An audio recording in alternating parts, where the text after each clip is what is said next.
अस्सलाम वालेकुम viewers, my name is Mohammed Umar and I am here as a mathematics teacher. आज हम क्लास 10 की रिव्यू एक्सरसाइज के बाकी क्वेश्चंस करने जा रहे हैं, जिनमें हमारे पास क्वेश्चन नंबर 6 से ऑनवर्ड के तमाम सवालात हैं। सो आइए स्टार्ट करते हैं। मेरे पास क्वेश्चन नंबर 6 है, जिसमें है z1 is equal 5 plus 4 iota and z2 is equal 3 plus 2 iota.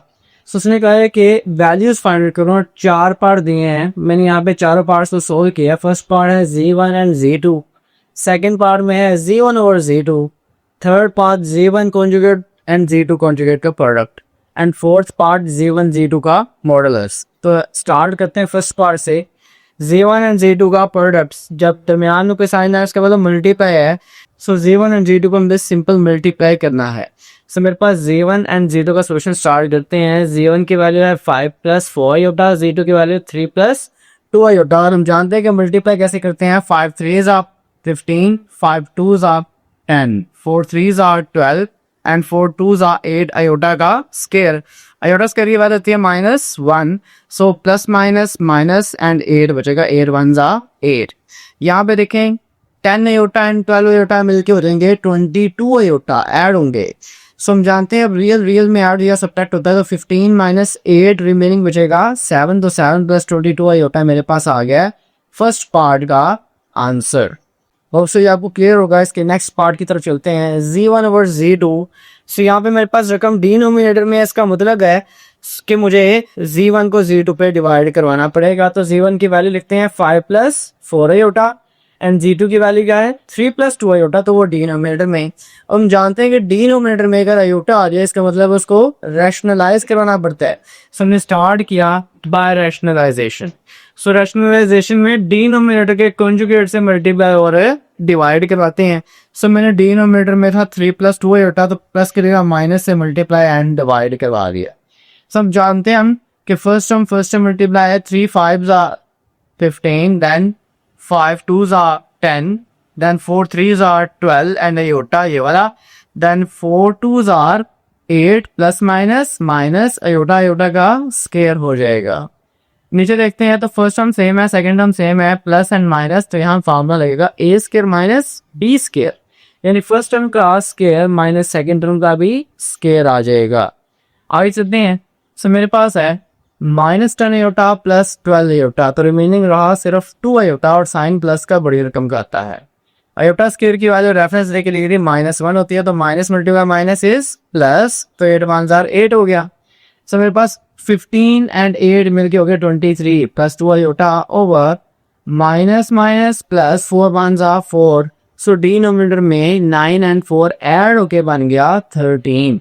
सो हम जानते हैं complex numbers a plus B iota की फॉर्म में होते हैं, इसलिए डिनोमिनेटर को दोनों के लिए सेपरेट लिख दिया। तो 23 और 13 अलग, 2 आयोटा और 13 अलग। सो मेरे पास ये आ चुका है सेकंड पार्ट का आंसर। होप सो स्टूडेंट्स आपको इन दोनों क्वेश्चंस की समझ आ गई होगी। अब इसके थर्ड पार्ट की तरफ मूव करते हैं। सो वह है z1 conjugate and z2 conjugate, दोनों को प्रोडक्ट ही लेनी है और उन दोनों के ऊपर कॉन्जुगेट मौजूद हैं। सो z1 कॉन्जुगेट लिखा, z1 है 5 प्लस 4 आयोटा एंड z2 है 3 प्लस 2 आयोटा, दोनों के ऊपर कॉन्जुगेट सेपरेट।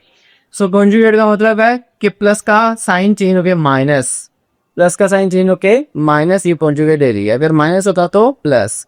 सब दोनों को मल्टीप्लाई कराते हैं। 5 3s are 15, 5 2s are 10, 4 3s are 12, minus and plus minus आएगा and iota, and 4 2s are 8 minus multiply minus plus iota iota का स्केयर। होप्स ऑफ मल्टीप्लिकेशन आपको क्लियर होगी। सो मेरे पास अब 15 as it is, -10 iota minus 12 iota मिल गया -22 iota हो गई, plus as it is iota square का रेफरेंस दिया -1 होता तो -1 आ जाएगा। 8 1s are 8 plus minus minus का। सो मेरे पास 15 माइनस 8 रिमेनिंग रहा 7, 7 माइनस 22 आयोटा आ गया आंसर। पार्ट ऑफ 4 है z1 z2 का प्रोडक्ट एंड उसका मॉडुलस। तो सेम जैसे हमने क्वेश्चन नंबर 1 में किया था, z1 एंड z2 का आंसर निकालना है यहाँ तक। सो मैंने अगेन यहाँ पे स्टेप तमाम कर दिए हैं। z1 एंड z2 की वैल्यू लिखी, z1 5 plus 4 iota, z2 3 plus 2 iota and product ली। सो आप यहाँ तक आसानी से कर सकते हैं। इसके नेक्स्ट स्टेप में क्या करना है, हमने सिर्फ मॉडुलस ले लेना है। So taking modulus on both side, तो z1 एंड z2 के ऊपर क्या लग जाएगा मॉडुलस। सो Z1 और Z2 के ऊपर क्या लगेगा, मॉडुलस। सो मेरे पास देखें 7 प्लस 22 आयोटा जो कि आंसर था, उसके ऊपर भी लग गया मॉड। अब फर्स्ट टर्म का square plus second term 22 iota, लेकिन लिखते 22 है, उसका भी स्क्वायर। सो 7 का स्क्वायर है 49 प्लस 22 का स्क्वायर 484। सो मेरे पास दोनों को ऐड करेंगे तो आ जाएगा 533 का स्क्वायर रूट, जो कि Z1 Z2 के मॉडुलस के बराबर है। होप सो आपको ये क्वेश्चन नंबर 6 क्लियर हो गया होगा। अब क्वेश्चन नंबर 7 की तरफ मूव करते हैं। ओके व्यूअर्स, सब आगे चलते हैं।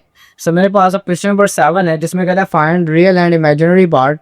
सो z की वैल्यू 2 प्लस 7 आयोटा का इनवर्स, और हम पीछे पढ़ के आए हैं कि अगर मेरे पास एक्सपोनेंट में पावर माइनस हो तो उसको डिनोमिनेटर में ले आते हैं ताकि पावर को पॉजिटिव किया जा सके। सो हम इसको इसके एक्सपोनेंट में ले आएंगे, इसका रेसिप्रोकल ले लेंगे तो 1/2 प्लस 7 आयोटा हो जाएगा। और अब हम इसको लिखेंगे कॉम्प्लेक्स नंबर के फॉर्म में, जो कि a प्लस बी आयोटा के फॉर्म में है। और हम जानते हैं इसमें a रियल पार्ट होता है और b इमेजिनरी पार्ट। सो स्टार्ट करते हैं। मेरे पास डिनोमिनेटर में आयोटा है तो इसको रैशनलाइज करवाना पड़ेगा। सो 1/2 प्लस आयोटा, सो 2 माइनस 7 आयोटा से मल्टीप्लाई एंड डिवाइड करवाएंगे, जो कि इसका कंजुगेट है। सो 1 मल्टीप्लाई द टर्म फैक्टर, वही मेरे पास आ जाएगा 2 माइनस 7 आयोटा। नीचे देखेंगे 2 same, first term same, second term same, एक में प्लस एक में माइनस, तो फर्स्ट टर्म का स्क्वायर माइनस सेकंड टर्म का स्क्वायर आ जाएगा। सो 2 का स्क्वायर हो जाएगा 4 एंड 7 का स्क्वायर 49 आयोटा का स्क्वायर। अब मेरे पास 2 minus 7 iota as it is, नीचे देखें 4 माइनस 49 आयोटा स्क्वायर किसके इक्वल होता है, iota square is equal -1। So reference add किया, आयोटा स्क्वायर -1 के इक्वल होता है, तो minus multiply minus is plus. So 4 plus 49 is equal 53। So मेरे पास डिनोमिनेटर को दोनों के बीच सेपरेट करते हैं। सो 2/53 सेपरेट एंड -7/53 सेपरेट। तो यहाँ पे देखिए मेरे पास ये जो सा पार्ट है फर्स्ट ये बन चुका है, रियल पार्ट तो लिखते हैं RE मतलब रियल पार्ट किसका, Z का 2/53 है। जबकि इमेजिनरी पार्ट क्या बना, -7/53, जो कि आयोटा के साथ होता है। सो I am an imaginary part of Z is -7/53। तो ये मेरे पास आ चुका है आंसर। होप सो स्टूडेंट्स आपको क्वेश्चन नंबर 7 क्लियर होगा। अब क्वेश्चन नंबर 8 की तरफ चलते हैं। क्वेश्चन नंबर 8 में है solve for Z and W। ये सोल्व करने हमने सिमल्टेनियस इक्वेशंस को, लीनियर इक्वेशंस को for the value of Z and W, और 2 इक्वेशंस दी हुई हैं। यही सेम क्वेश्चन हमने 1.4 में किया था और उसके लॉन्ग क्वेश्चंस थे, जिसमें हमने क्या किया था, हमने देखा था कि कोई ऐसी टर्म देखते हैं, ऐसा वेरिएबल देखते हैं जिसका कोफिशिएंट मेरे पास 1 हो। सो यहाँ देखें मेरे पास Z का कोफिशिएंट आयोटा और यहाँ पे Z का कोफिशिएंट आयोटा है, तो ऐसे ही आसान है। अगर मैं इन दोनों को सब्ट्रैक्ट करवा दूं तो Z की टर्म खत्म से W रिमेनिंग रहेगा, तो W की कीमत आसानी से निकल आएगी। सो स्टार्ट करते हैं बाय सब्ट्रैक्टिंग इक्वेशन 1 एंड 2। मैंने नाम दे दिया इक्वेशन 1 का और 2 का, और इन दोनों को सब्ट्रैक्ट करवाना शुरू करते हैं। सो आयोटा Z सारी के सारी इक्वेशन एज इट इज मैंने लिख दी, second equation as it is मैंने लिख दी। सब्ट्रैक्ट करवा रहे हैं तो साइन चेंज करेंगे, प्लस वाला माइनस, प्लस वाला माइनस और माइनस वाले प्लस होते हैं। अब देखें आयोटा Z और ये माइनस आयोटा Z आपस में cancel, 2 minus iota W as it is, sign change हो गया माइनस हो गया, 3 plus iota and W as it is, ये वाला माइनस यहाँ पे आया है। इसके बाद 4 minus 3 1 remaining, plus iota minus 3 iota remaining बचा, माइनस का 2 आयोटा, तो ये 2 आयोटा लास्ट पे लिख दिया। अब मेरे पास इन दोनों में देखें W को मैं कॉमन निकाल सकता हूँ, तो W आ गया कॉमन, अंदर रहा 2 minus iota minus 3 plus iota. अब ब्रैकेट्स को ओपन करते हैं। So 2 minus iota minus 3 minus plus minus and iota as it is. अब देखें 2 माइनस 3 इज -1, साइन बड़ी रकम का माइनस का, तो इसलिए -1, माइनस आयोटा मिलकर कितने वाले आयोटा हो गए, -2 iota, and W is equal 1 minus 2 iota. Also यहाँ तक क्लियर होगा। W की वैल्यू फाइंड आउट करनी है तो साथ वाली टर्म से डिवाइड कराना पड़ेगा, तो साथ वाली टर्म को उस साइड नीचे लेके जाएंगे तो मेरे पास आ जाएगा 1 माइनस 2 आयोटा, और डिनोमिनेटर में W के साथ वाली टर्म। होप सो आपको ये सब क्लियर होगा। अब डिनोमिनेटर में आ चुका है आयोटा, जो कि मेरे पास इमेजिनरी पार्ट है, इसका मतलब है मुझे यहाँ पे रैशनलाइजेशन करवानी पड़ेगी।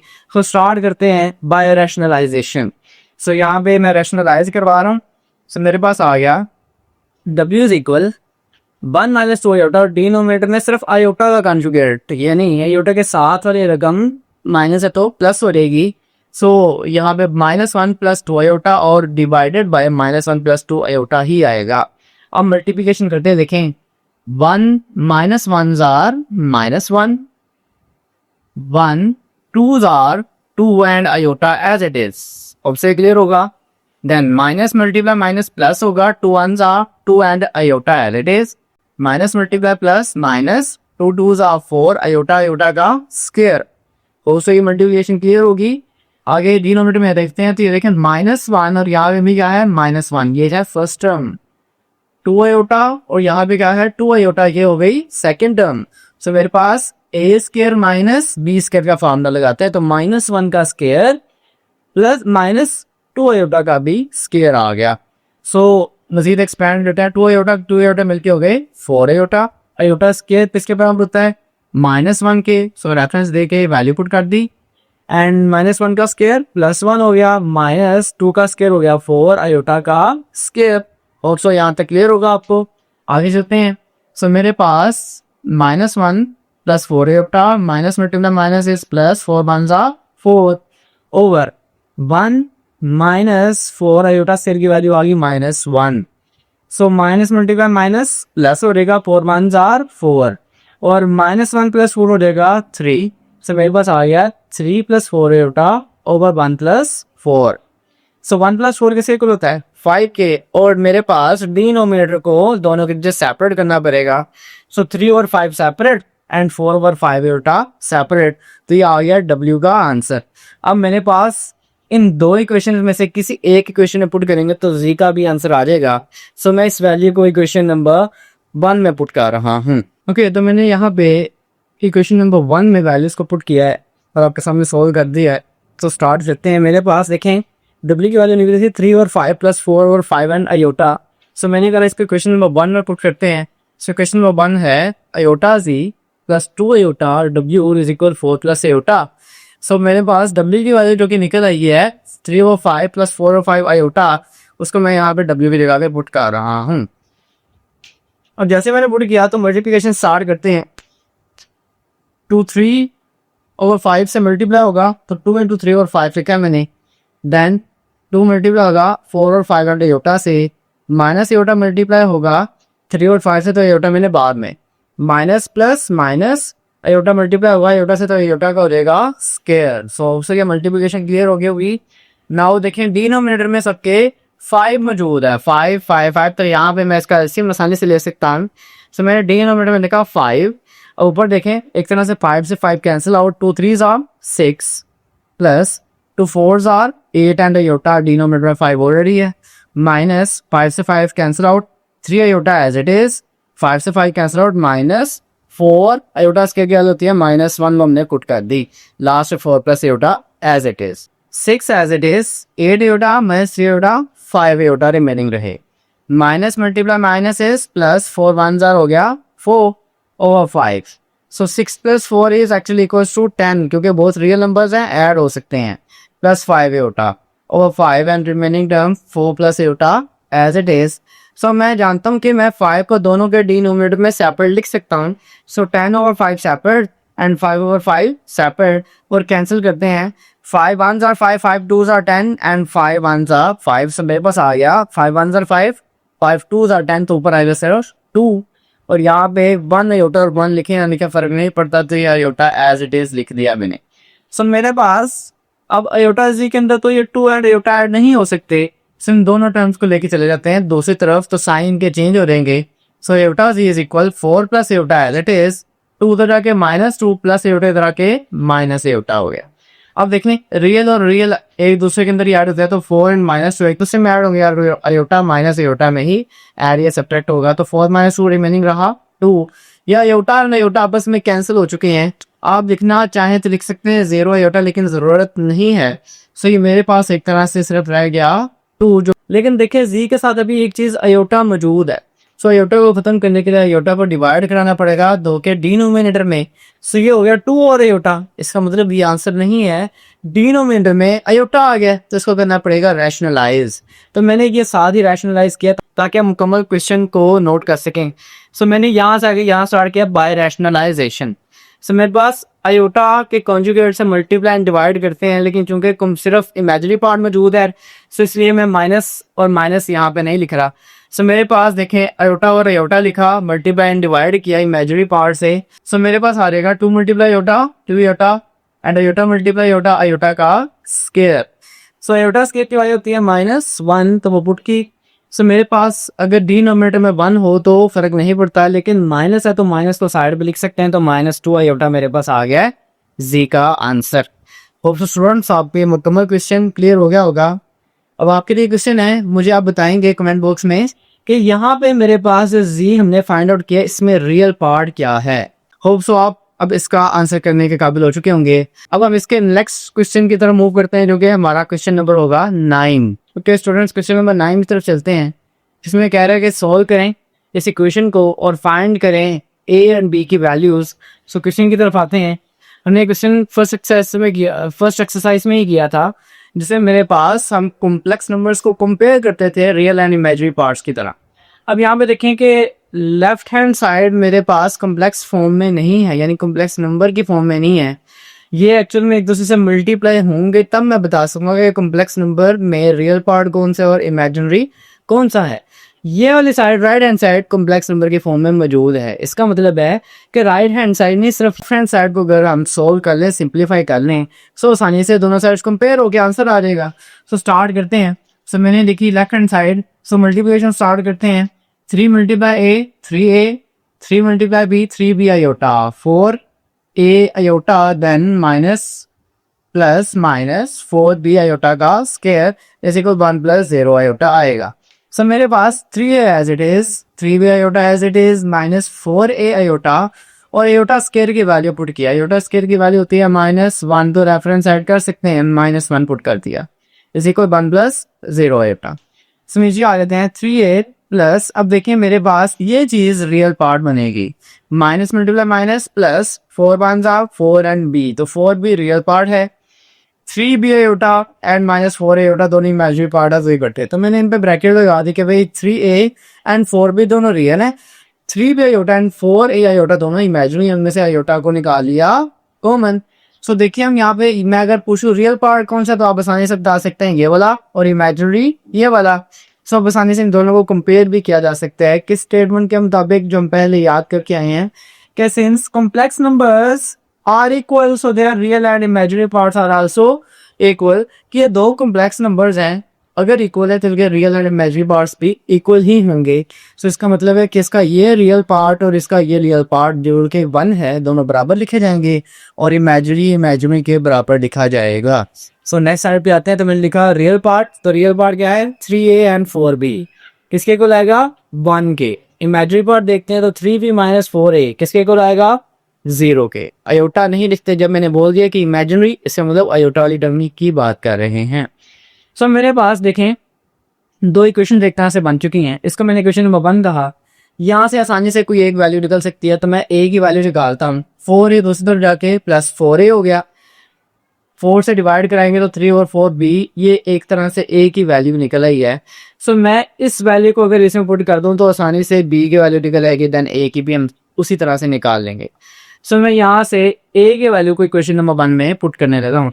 सो मेरे पास देखें क्या, तो मेरे पास आ रहेगा putting value in equation 1, so 3a + 4b = 1 पहले एज इट इज लिखा। सो मेरे पास इक्वेशन 2 क्या थी, a की वैल्यू 3/4b।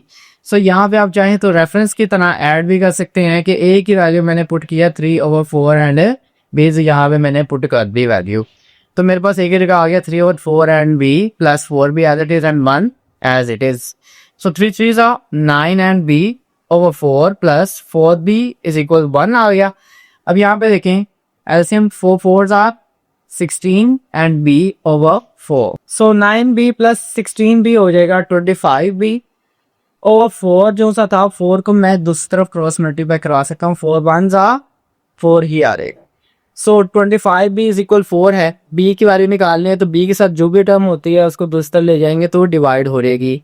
सो 4/25 मेरे पास b का आ चुका है आंसर। सो यहाँ तक आपको क्लियर होगा। अब ये जो वैल्यू आई है ये किस इक्वेशन की वजह से आई थी, इक्वेशन नंबर 2 की वजह से। a की वैल्यू के अंदर अब हम बी की वैल्यू को पुट करेंगे तो आंसर आ जाएगा। सो मैंने लिखा putting value in equation number 2। सो मेरे पास 3/4 बी इज इक्वल ए जो कि इक्वेशन थी, वहां पे मैं बी के जगह बी की वैल्यू पुट करने लगा हूं। तो नेक्स्ट बोर्ड पे मैंने वैल्यू पुट की 3/4 एज इट इज, बी के जगह पे बी की वैल्यू जो कि 4/25 है तो 4/25 लिखा इज इक्वल ए। सो देखें 4 से 4 कैंसिल आउट, 3/25 रिमेनिंग बचा जो कि ए के इक्वल आ जाएगा। होप सो स्टूडेंट्स आपको ये क्वेश्चन भी क्लियर होगा। अब इसके लास्ट पार्ट क्वेश्चन नंबर 10 की तरफ चलते हैं। ओके तो हमारे पास अब क्वेश्चन नंबर 10 है, रिव्यू एक्सरसाइज का लास्ट क्वेश्चन। सो इस क्वेश्चन में कहता है solve and find the value of X and Y, same as it is जैसे हमने किया है क्वेश्चन नंबर 9 को। सो इसमें भी मेरे पास दो कॉम्प्लेक्स नंबर्स दिए गए हैं और दोनों को सोल्व करके एक दूसरे के इक्वल लेके आएंगे। अगर दो कॉम्प्लेक्स नंबर्स इक्वल होंगे तो उनके रियल और इमेजिनरी पार्ट भी इक्वल होंगे तो हमारा आसानी से आंसर आ जाएगा। तो स्टार्ट करते हैं। मेरे पास हमने फिलहाल इक्वेशन एज इट इज लिखा, देन मैंने मल्टीप्लिकेशन स्टार्ट की, 3x are 3x, then 3y are 3y and iota, -2x are -2x iota, minus plus minus 2y iota का स्क्वायर। मैंने आपको बताया था हम ये एक्सपेंड क्यों करते हैं, क्योंकि यहाँ पे रियल एंड इमेजिनरी पार्ट्स मेरे पास डिस्टिंग्विश नहीं है। मुझे नहीं पता कि इसमें रियल पार्ट कौन सा और इमेजिनरी कौन सा है, इसलिए मुझे इसको सिंपलीफाई करना पड़ रहा है। दूसरी तरफ देखते हैं राइट हैंड साइड पे, तो मेरे पास राइट हैंड साइड पे 2 मल्टीप्लाई बाय एक्स तो 2x, then 2 multiply 2 4 by and iota आ लेगा, बाकी 2 iota -1 as it is. Next आगे चलते हैं। So 3x plus 3y iota -2x iota -2y iota scale की वैल्यू -1। सो ये मैंने आयोटा स्केल की वैल्यू इस टाइम में पुट कर दी जो कि है -1 is equal to x as it is. Real part यहाँ पे -1 है तो उसको -1 पुट x के करीब कर दिया, एंड इमेजिनरी पार्ट्स ये दोनों है तो इन दोनों के एक दूसरे के साथ 2 आयोटा पहले -4 y आयोटा बाद में लिख दिया। सो मेरे पास आ गया 3x एज इट इज। अब मैं रियल पार्ट और इमेजिनरी पार्ट्स को अलग अलग कर रहा हूँ। तो यहाँ देखें 3x and minus minus plus 2y 2y ही रहेगा। So real and real part इकट्ठे करती है। इमेजिनरी मेरे पास ये दोनों है तो इन दोनों को लास्ट पे इकट्ठा 3y आयोटा -2x आयोटा को एक साथ। यहाँ पर ऑलरेडी 2x -1 इकट्ठा है, 2 iota -4y iota as it is. So मेरे पास मैंने ब्रैकेट लगा दी कि भाई मुझे पता चल गया कि इतना पार्ट रियल है और इन दोनों में से आयोटा को अगर कॉमन निकाला तो इतना part imaginary as it is. 2x -1 real है, दोनों में से आयोटा को कॉमन निकाला तो 2 -4 इज इमेजिनरी। सो हमने स्टेटमेंट याद की थी सिंस कॉम्प्लेक्स नंबर्स, ये दो कॉम्प्लेक्स नंबर है, complex numbers are equal so their real and imaginary parts must be equal. इसका मतलब है कि इसका रियल पार्ट और इसका रियल पार्ट, इसका इमेजिनरी और इसका इमेजिनरी आपस में बराबर होंगे। तो कंपैरिजन स्टार्ट करते हैं, real part and imaginary part. So real part देखें 3x plus 2y is equal 2x -1 लिखा रहेगा, और imaginary part 3y -2x is equal 2 -4y के साथ लिखा जाएगा। सो यहाँ पे देखें, यहाँ पे मेरे पास x की दो टर्म्स मौजूद है, 3x एंड 2x, इन दोनों को एक दूसरे में ऐड या सब्ट्रैक्ट करवाते हैं। तो 2x इधर आके -2x एंड 2y को उधर भेज देते -2y। सो 3x -2x रह गया, 1x और 1 लिखे या लिखे फर्क नहीं पड़ता। ये मेरे पास आ चुकी है एक x की वैल्यू जिसको मैंने इक्वेशन नंबर 1 कह दिया। अब मेरे पास दूसरे देखते हैं। सो 3y 4y माइनस के इधर आके +4y हो गया और -2x इधर ही रखा है मैंने इज इक्वल टू। सो देखिए 3y एंड 4y ऐड होके हो जाएंगे 7y, -2x as it is equal 2k। So अब यहाँ पे मैंने नोट किया कि अगर x की वैल्यू को मैं यहाँ पुट कर देता हूँ तो आसानी से y का आंसर निकल आएगा। सो मैंने वैल्यू पुट कर दी x की, यानी इक्वेशन नंबर 1 की इक्वेशन नंबर 2, इक्वेशन 2 में वैल्यू को पुट करते हैं। सो मेरे पास आ जाएगा 7y -2 इंटू -1 -2y। ये x की जगह पे मैंने पुट किया है -1 -2y इज इक्वल टू, और उसके बाद 7y minus multiply minus plus 2 1s are 2 minus multiply minus plus 2 2s are 4 and y is equal to ही आएगा। 7y एंड 4y ऐड होके 11y। 2 रियल नंबर है तो रियल में जाके ऐड होगा तो 2 दूसरी तरफ जाके हो गया -2। 2 -2 इज 0। सो 11y है, 11 को खत्म करने के लिए 11 से डिवाइड कराना पड़ेगा। सो 11 को दूसरी तरफ भेज दिया डिनोमिनेटर में, तो 0 ओवर 11 इज इक्वल 0।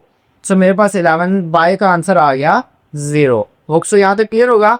अब ये बाय का आंसर किसी क्वेश्चन की वजह से है, क्वेश्चन 1 की वजह से। इसका मतलब है कि मैं बाय की वैल्यू को अगर मैं यहाँ 1 में पुट कर दूं तो x का आंसर निकल आएगा।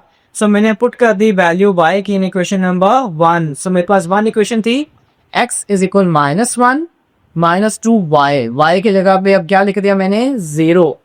सो 2 zeros आर 0, -1 -0 -1 ही रहेगा। इसका मतलब x का आंसर आ चुका है -1 के इक्वल। इसी के साथ ये मेरे पास x और y का आंसर निकल आया। इसके साथ हमारा ये चैप्टर नंबर 1 और इसकी रिव्यू एक्सरसाइज मुकम्मल होते हैं। मेरे स्टूडेंट्स आपको इन क्वेश्चंस की समझ आ गई होगी।